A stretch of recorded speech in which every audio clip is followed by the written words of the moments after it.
আসসালামু আলাইকুম। হানি agriculture project থেকে সবাইকে জানাই আন্তরিক শুভেচ্ছা অভিনন্দন। তো আজকে ভিডিওটা রাত্রে করা হয়েছে। তো যে বিষয়টার জন্য ড্রাগন কীভাবে পরাগায়ন করবেন, আর যারা শখের বছর লাগাইছেন কীভাবে পরাগায়ন করবেন, ড্রাগন ফুল টিকে না, ফল টিকে না, সেই উপর ভিত্তি করে আমি কীভাবে পরাগায়ন করবেন যে 100-100 টিকবে ড্রাগন ফুল।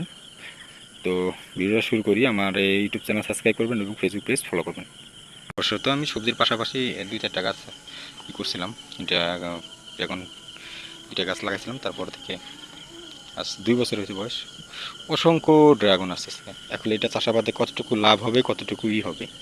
তো আমি যতটুকু দেখলাম যে আমার এটা বিনেই খরচা। আমি যে সবজির পাশাপাশি যে সারগুলো আছে এগুলো এখানে দিয়ে দিই, দিলে মনে করেন যে হয়। তো এখন চলছে আপনার জুলাই মাস। তো এটা আমার এই ফলটা শুরু হয়েছে আপনার এই মাস থেকে, আপনার হলো বাংলা হলো চৈত্র মাস থেকে, ফাল্গুন মাসেটা হলো এপ্রিল মাস থেকে হলো শুরু হয়েছে। আমি ছোটো ছোটো দেখাচ্ছি, যেখানে দেখুন এই যেটা আর 1 ঘন্টা পর ফুটবে। তো আমি রাত্রে কেন আপনাদের যে বিষয়টা জানাচ্ছি, ফুল আছে আমার মনে হয় যে এখানে প্রায় কমসে কম একটা গাছে মনে হয় যে 15টা করে গাছ ফুল। এটা ফুটে হলো শুধু রাত্রে। রাত্রে আপনার ইসের 8টার পর থেকে এটা ফুটে, তারপরে একটা ফিক্সড রাত 4টা পর্যন্ত, তারপর আবার গাছ টাইমের মধ্যে কিন্তু আপনাকে পরাগায়ন করতে হবে। তো এটা পরাগায়ন না করলে কিন্তু আপনার ড্রাগনের কিছু জাত আছে, এই জাতটা আসলে জানি না, কিন্তু এটা আসলে এটা লাল হয়। তো আমি এটা দেখাচ্ছি, এটা ড্রাগন। তো এইখানে আমি যে আমার এই মোটর ঘরের সাথে লাগাচ্ছি, এই অসংখ্য ফুল আছে মঞ্জুরি দা, এই যে একটা ধরছে। আসলে এটার মনে করেন আপনার 20-25 দিন পর পর আপনার যেই ফলনটা তোলার পর পর কিন্তু আপনার খাবার দিতে হবে। আপনি ইচ্ছা মতো আপনি খাবার দিতে পারেন। তো আমার এখানে বিনি খরচা কোনো আপনার হলো কোনো কীটনাশক স্প্রে করতে হয় না। যারা ধরেন অনেক চাষির আছে শুনছি, যতটুকু শুনছি বলে যে ফল বড় করার জন্য আপনার স্প্রে করতে হয় জিব্রাইলিক অ্যাসিড, বিভিন্ন এই কেমিক্যাল আছে। আসলে এটা ভিন্ন, আমি নিজে অর্গানিকভাবেই চাষাবাদ করতেছি। এটা চাষাবাদ বলবো না, শখের বস্তুতে লাগাইছি।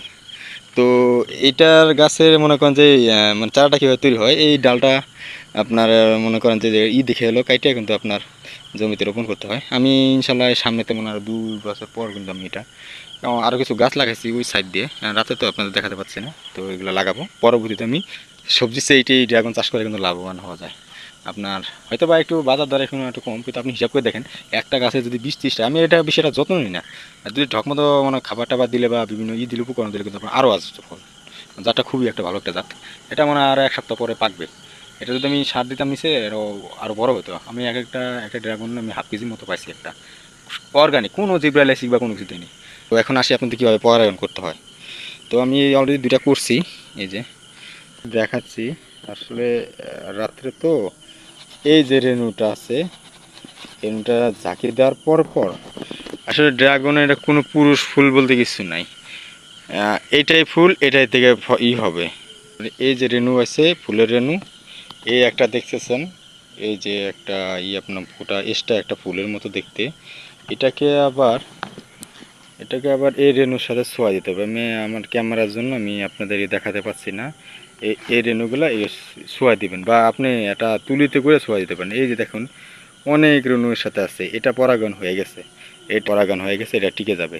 আর যদি পরাগণ না করেন না, হলুদ হয়ে পড়ে যাবে। তো এটা একটু এই কষ্ট। তো এখানে কিছু ফুল নষ্ট হয়েছে, এটা ধরেন হবেই নষ্ট, 2-4টাতে নষ্ট হবে একটা ইয়েতে। তো এই বলে আমার এই ভিডিওটা আপনাদের শেষ করতেছি।